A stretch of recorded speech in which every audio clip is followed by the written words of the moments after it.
Ayan po. Okay? Yan yung madalas katanungan. Okay? Kapag po ba si safety officer ay under ng operations, okay, nagagawa niya po ba talaga lang maayos ang kanyang trabaho? Right? Okay? Maaaring masabi kong yes, pero maaaring masabi kong no. Okay? Hindi naman natin masisisi, okay, sa ating pong department. Okay? Kung sakali, sir, nagtitipid po kami or subcontractor, sorry sa wording ko kami, kaya nangyayari po yan. Okay? May mga company na ang anilang mga safety officer o mga EHS team ay under ng operations. Okay?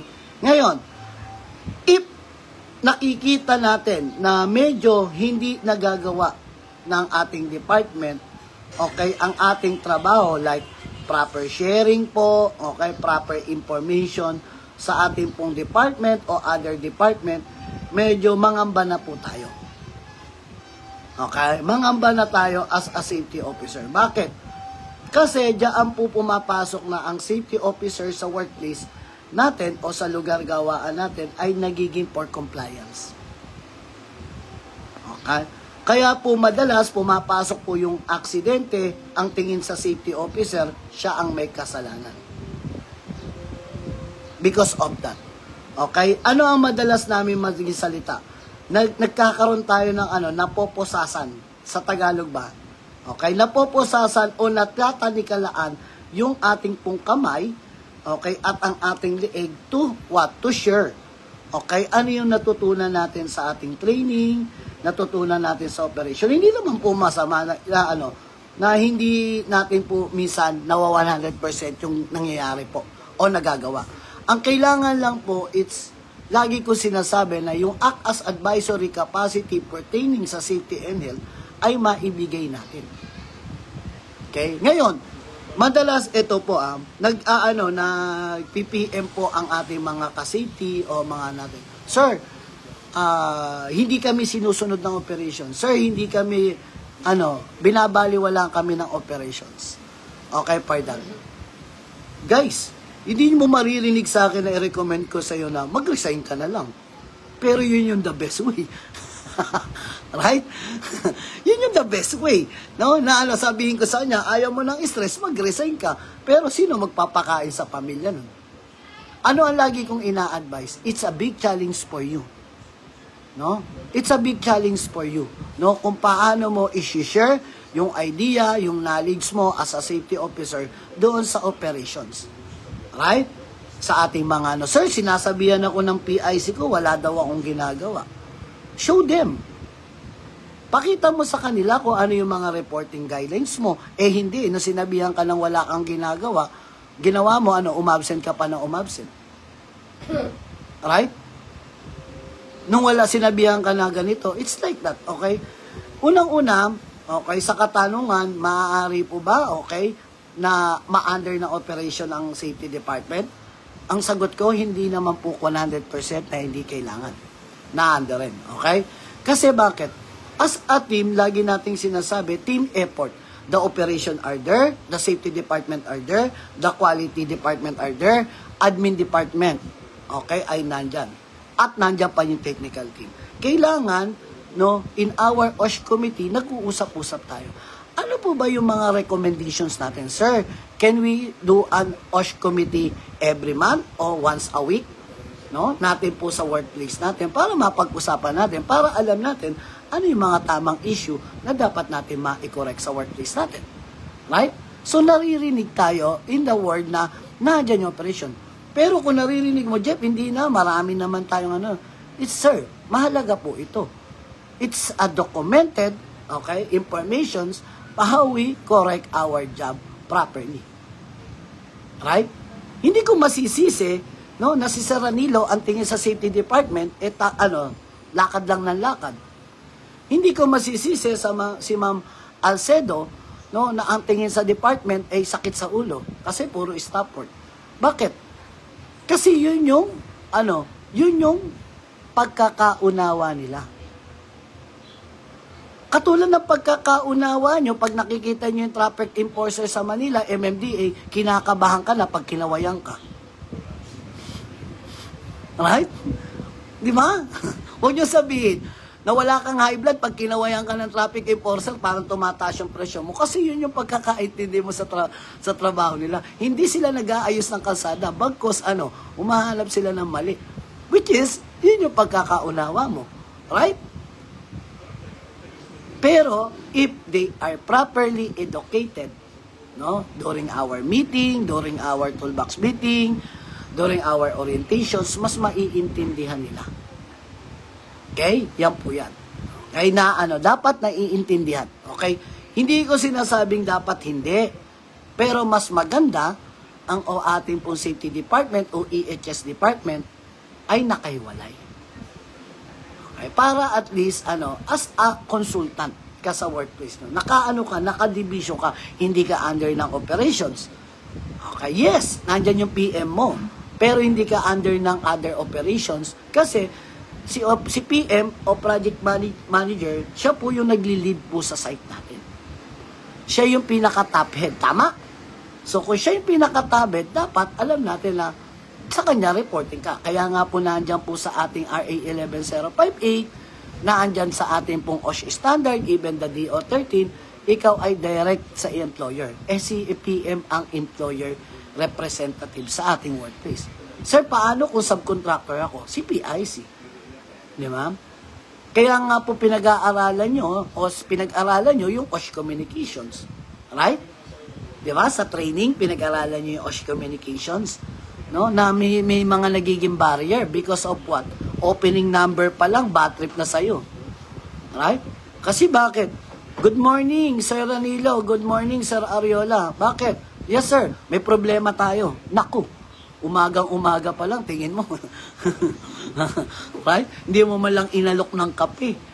Di ba? Yung mga ganun, di ba? Siping mo si Ma'am Jaira, sa palagay mo, si Ma'am Alcedo, kapag puna ka sa lubong, Ma'am, di ko malang binati ng good morning, papil agad ang, Ma'am, may problema tayo dun sa kabilang project, ganyan. Sa palagay mo, matutuwa. Ano sabihin sa'yo? Sir, pakapahin mo muna ako, paupuin mo muna ako. Bakit?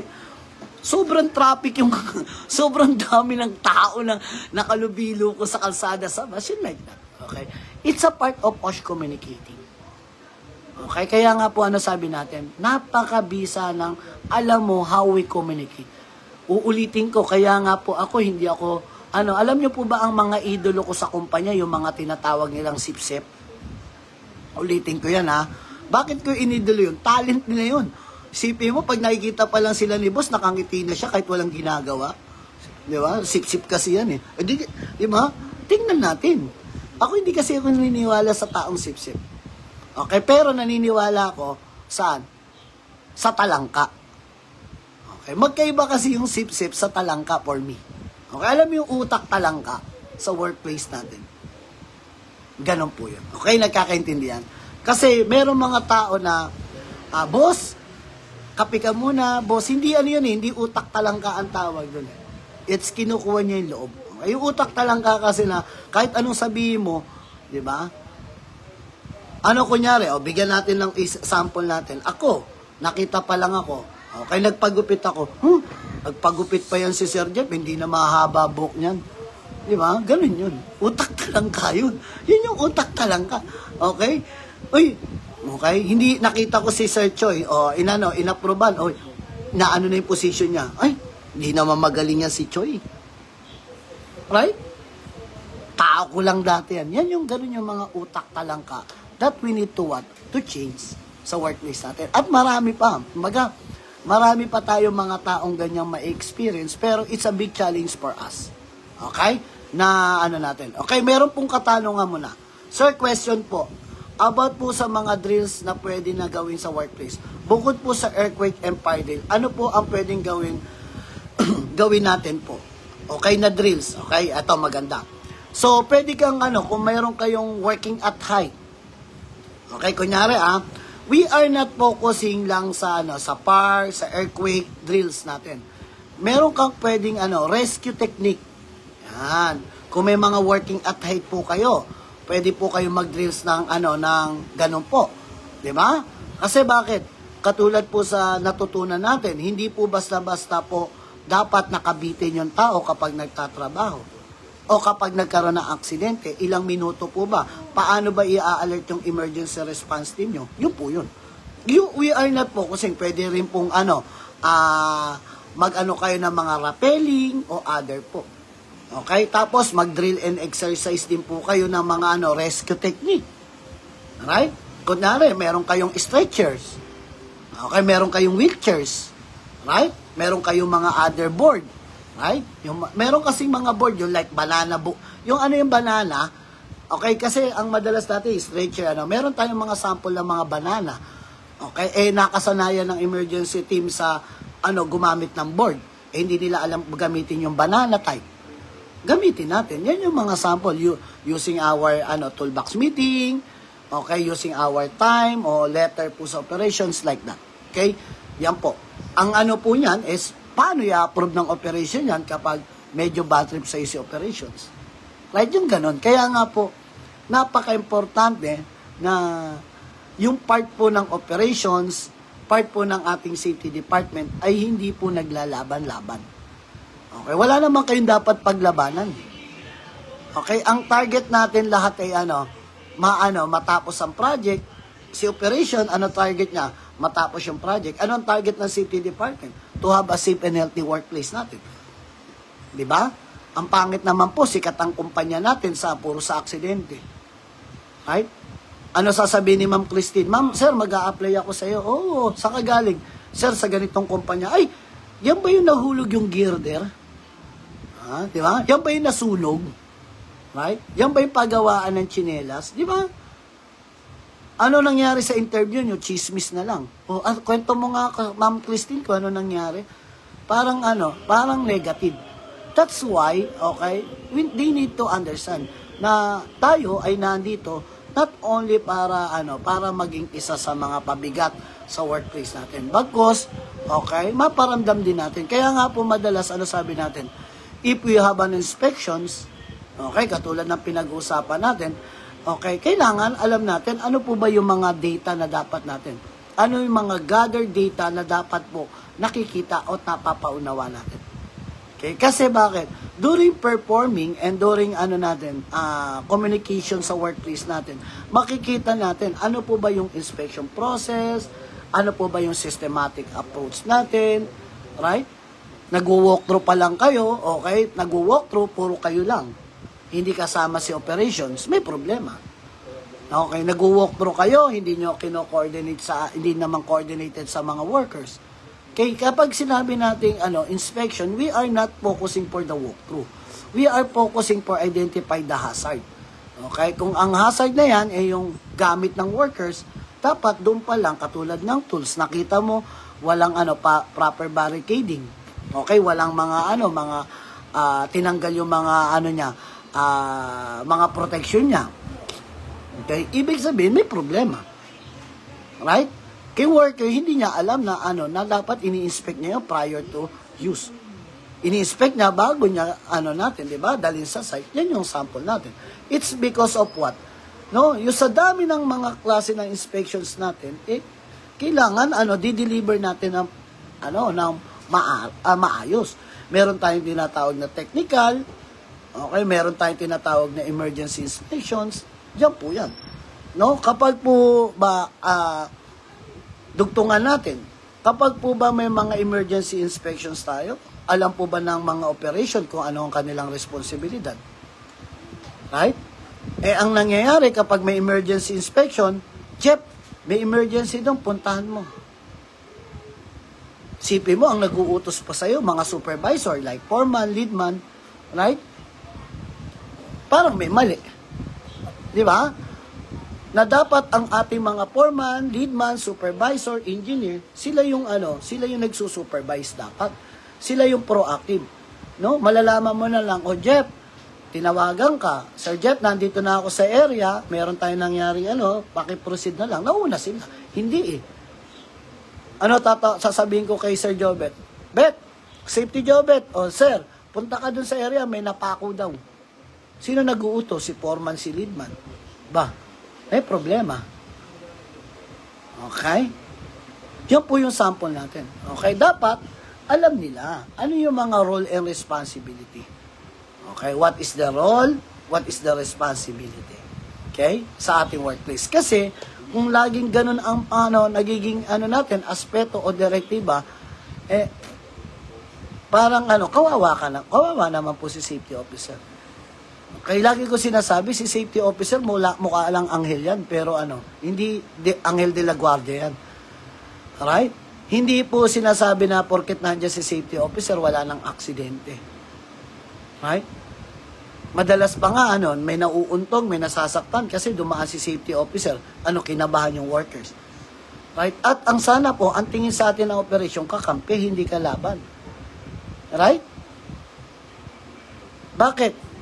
Minsan yun ang tingin sa atin kasi ng ating mga team eh. Ano ang tingin sa atin minsan ng mga ng mga kasamahan natin? 'Di ba? Walang iba si safety officer gawin kundi manita. Naninita ng PPE pero siya hindi nakasuot ng hard hat. Nasa kilikili. Hindi, joke lang. Okay. Hindi po Yung mga sample na yan. Okay, dapat maging good example tayo. Okay? Ano ibig ko sabihin na good example? Kung ang pinopromote natin ang safety, tayo mismo. Okay, ang pinopromote natin ay proper hygiene, tayo mismo ang maging good example. Isipin mo, diba, ipopromote ni Sir Jobet yung proper hygiene, tapos yung lalaman mo Sir Jobet, 3 araw din naliligo, takot sa tubig. Tapos yung mga kwelyo-kwelyo nung niya. Merong ganun Meron ako nakitang ganun safety officer. Sabi ko, bro, ikaw na, di ba? Hindi, sorry to say, ano sabi ko sa kanya para hindi siya masaktan? Sabi ko, bro, alam mo, nahalata naman ng operation na masipag ka. Sabi niya, bakit sir? Halata sa amoy. Right? Okay, ano sabi niya? Inamoy niya, halata na ba sir? Sabi ko, minsan naman, maging tamad ka naman sa paliligo.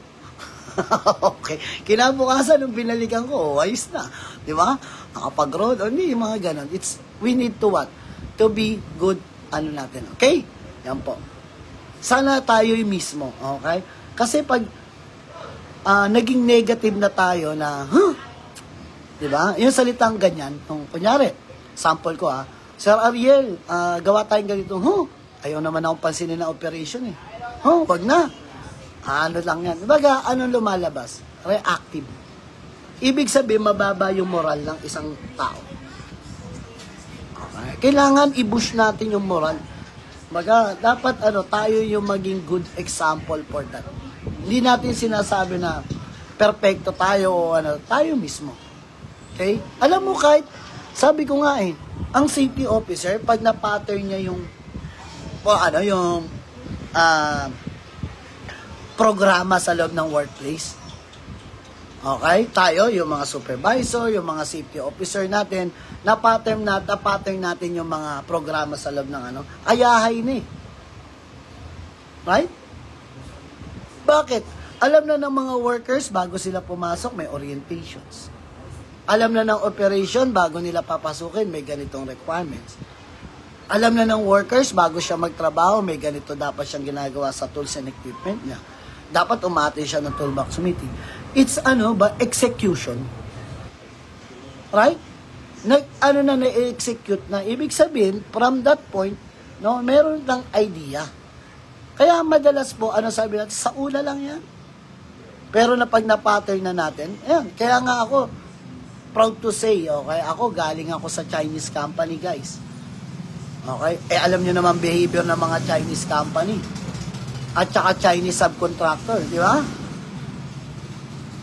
Talagang kung hindi ka kahit galing ka sa sa lugar sambahan, simbahan o anything po, paglabas mo doon, pagpasok mo sa site, talagang mawawala yung pagiging mo. Di ba? Pero if you handle that properly, alam ng mga engineer nyo, alam ng mga supervisor nyo, ano yung limitation, what is your role, what is the responsibility. Ganun. Di ba? Kaya nga po, minsan nagiging proud ako minsan pag sinasabi ng mga ibang safety officer na nakakasama ko or operations Jeff, nawala ka lang, naging iba sistema. Right?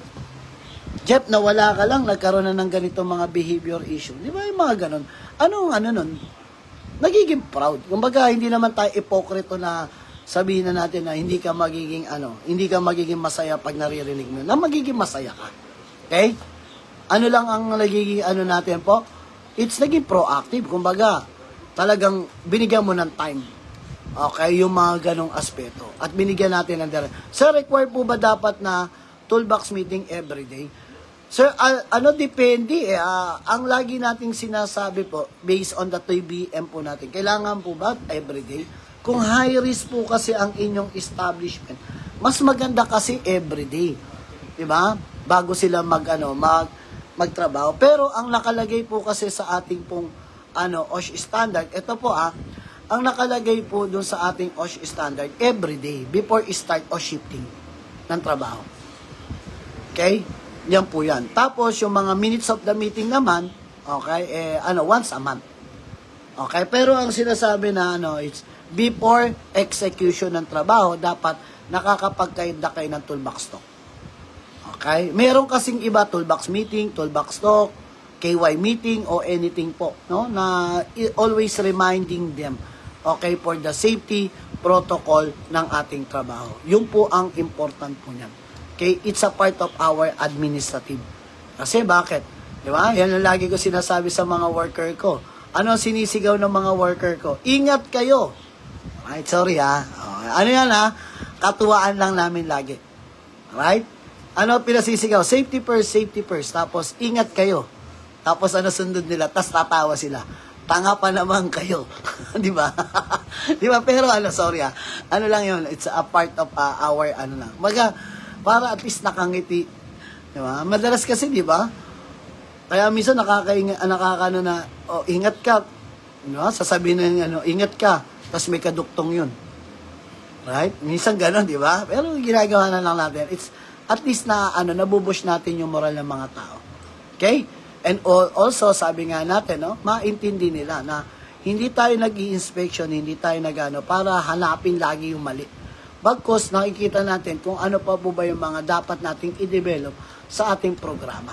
Okay, I always know yung mga sinasabi natin na ma-decide natin kung tama po ba yung flow, procedure sa workplace natin. Okay, yung mga makapag-formulate tayo ng checklist requirements, checklist guidelines, okay? And syempre, makikita natin yung pagsuot natin ng last line of defense. Okay, yung ating personal protective equipment, okay? At, ulitin natin. Okay, kapag may mga under po ng operation concerning, okay, para mapakita rin natin po sa ating operations, sa ating mga kasamahan, yung pagiging improvement natin, we need to tackle them. What is our previous inspection report? Okay? Para alam ng mga ng ating po management, with ating mga team po natin, yan po yan. Kaya ulitin natin. Kapag sinasabihan kanila na medyo tamad o anything, huwag ka masaktan. Ay? Sabihin mo na lang sa sarili mo, yes, tamad, di naman pagod. Ay? Para lang, at least, ma-bush mo lang yung natin, di ba? At least hindi nagpapalit ng damit. Di ba? Hindi, joke lang, okay? Kailangan, pakita natin, na maaaring may mali si operations o may natin. Okay? Natin po sa workplace natin. Okay? Anong tanong ulit? Okay? Tama po ba na si safety officer siya ang nag-instruction sa mga worker regarding construction activities? Hindi po. Okay? Trabaho po yan ng mga supervisors. Okay? Ang nire-remind lang natin po, trabaho po ng supervisors, yung mga activities ay dapat, nire-remind po sa kanila. Kaya baka kasi, di ba? During our, 5 dito, 5 doon, ito yung activities, okay? Always, di ba? Naman siya, ingat kayo, safety first, etc. Okay? Yan po. Hindi lang po sa construction activities. Manufacturer activities, etc. Yan po. Kaya napaka-importante na dapat po nako-communicate natin ito. Okay? Yan po. Ngayon, si safety, yung mga safety matters, pwede nyong ipasok po doon para dyan. Okay? Dapat yung gawin, hindi ba open watching from, okay? Yan po. No? Kung ginagawa mo as a safety officer, yung ganon, na ikaw nagde-direktiba, ikaw nag-ano, it's good. Okay? It's a part of proactive, pero trabaho po yan ng ano. Okay? Lagi niyong tatandaan na trabaho po ng operation po yan. Okay? Baga sabi nga natin, wag nating saklawan.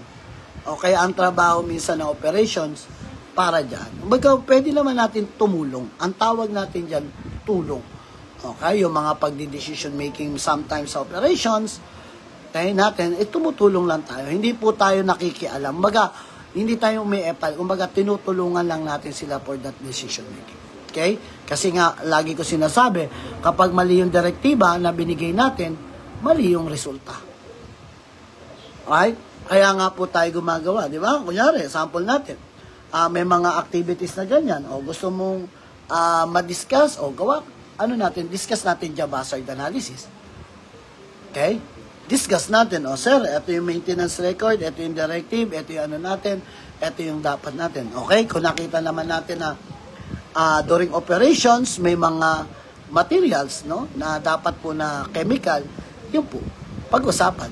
Ito yung material safety data sheet natin, safety data sheet natin, it's like that. Mas nakikita at na-approach. Mas nade-direktibahan, okay? Kasi bakit? Accident investigation is we don't want that to happen. Kasi ito ay reactive. Ayaw natin na pangyayari ito. Bakit? Kasi ito yung isa sa mga walang kwentang trabaho ng isang safety officer. Okay, bakit ko sinabing walang kwentang trabaho ng isang safety officer? Ang accident incident investigation. Kasi ang tawag namin dyan, reactive. Ibig sabihin, gagawin mo ito kasi may na-aksidente. Pero kung walang na-aksidente, hindi mo siya gagawin. Right? Ang tawag ko nga madalas po, okay? Kapag ang nurse nyo, madalas nyong ginagamit, reactive po yan. Pero ginagamit nyo sa toolbox meeting, ginagamit nyo sa orientation, ginagamit nyo sa training, ang inyong mga first aider, ang inyong mga nurse, ang tawag ko dyan, proactive. Right? Yan po yan. Napaka-importante, no, na natin ito, na i-communicate natin, na i-establish natin ng pare-parehas. Kasi, yun yung part ng ating tong trabaho. Okay? Kasi kung accident incident po ang paradating natin sa operations, medyo problema. Okay? Yun po. Marami pang iba. No? Kasi like ang mga scheduling o other po, pero katulad na sinabi nga natin, hindi naman lahat yan ay makukuha natin sa lahat po na it's continuous learning. Okay? Kaya po, it's a big challenge for us as a safety officer in the operations, paano mo i-educate sila? Paano bibigyan ng direktiba? Paano mo i-perform?